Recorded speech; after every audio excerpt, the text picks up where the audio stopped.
For our next driving adventure, we head to South Africa and cruise along the western side of the Cape Peninsula, south of iconic Cape Town.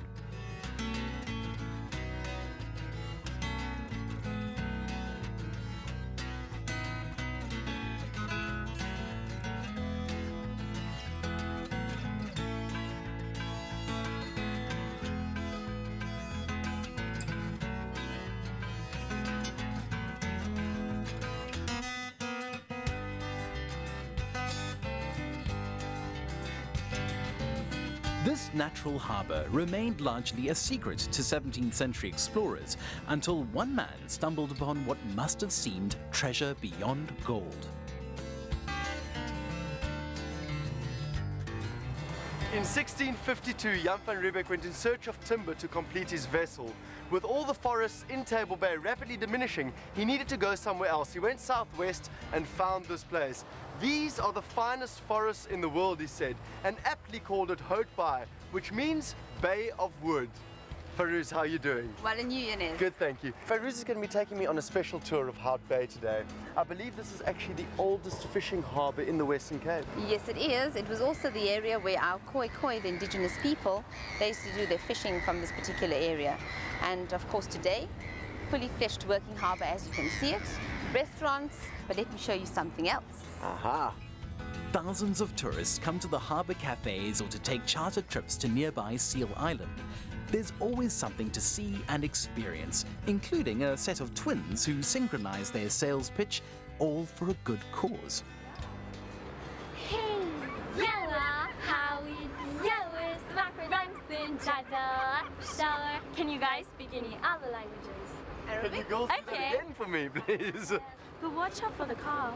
Just The Sister Act has been going for 8 years and they've raised thousands for child and animal welfare. wanna know.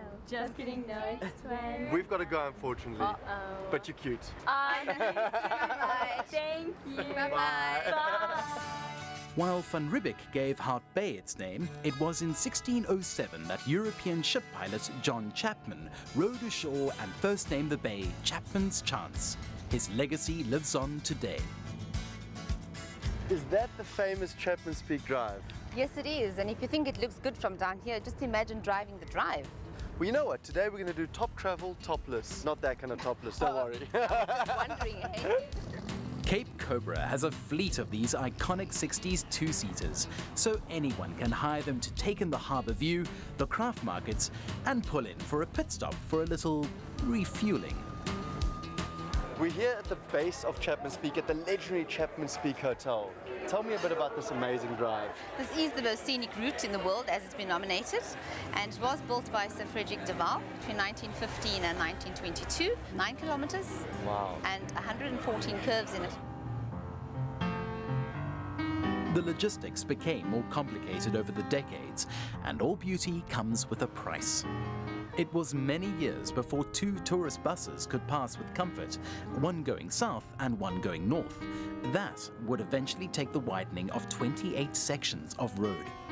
Convict labour built the first drive, but in the 21st century, reworking sections of the historic route would take 150 million rand, cooperation from local communities, and a massive environmental impact study.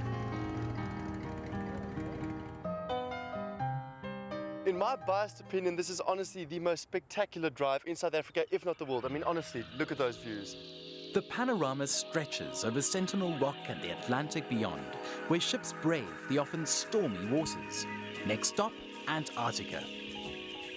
I've heard of this place called Dungeons. Where is that? If you look just across the way, where the waves are breaking in the far end, that's exactly where it's situated. And trust me, the waves over there is like 14 meters high. You know what, after all those bends and all that driving, I'm ravenous. Should we go eat something? Let's do that. We've actually reached the end of our journey. This is Chapman's Peak Point and there are rock falls beyond this. I'm driving a Cobra and not a 4x4. Chapman's was closed for major rebuilding for 3 years after a rockfall fatality in 2000. It was a battle of engineering brilliance versus geology, man versus mountain. Geotechnical engineer Louis Melly outlines the Herculean task. As you can see, it's impossible to hold back all the rocks on the mountainside, and there's always a risk. But what we've done is we've tried to place these catch fences based on some very sophisticated 3D rockfall modeling.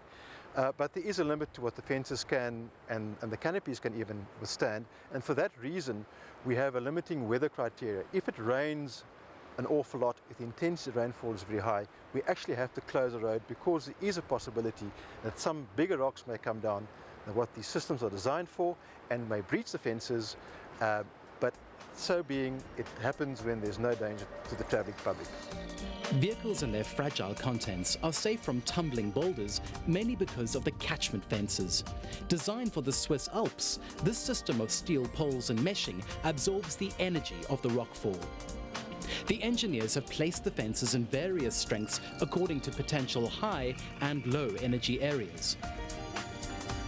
On the operation of the catch fences themselves, they're very flexible structures, and in fact they would extend once a rock impacts the catch fence at its maximum capacity.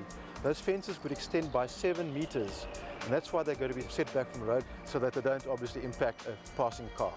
Catchment fences are not the only unusual safety feature of Chapman's Peak.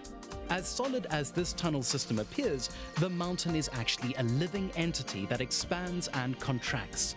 Steel rods in the rock connected to electrical points are monitored regularly by engineers. It's a sophisticated early warning system. The reason why we put those there instead of the catch fences is that those are very high energy areas and the catch fences would have to be replaced quite often. For that reason, with the so-called half tunnel, we went and undermined the cliff, so the road's been moved over into the protection of the mountainside. Where the canopies are, we couldn't do that, but we obviously build a more robust structure, which is far less maintenance requirement.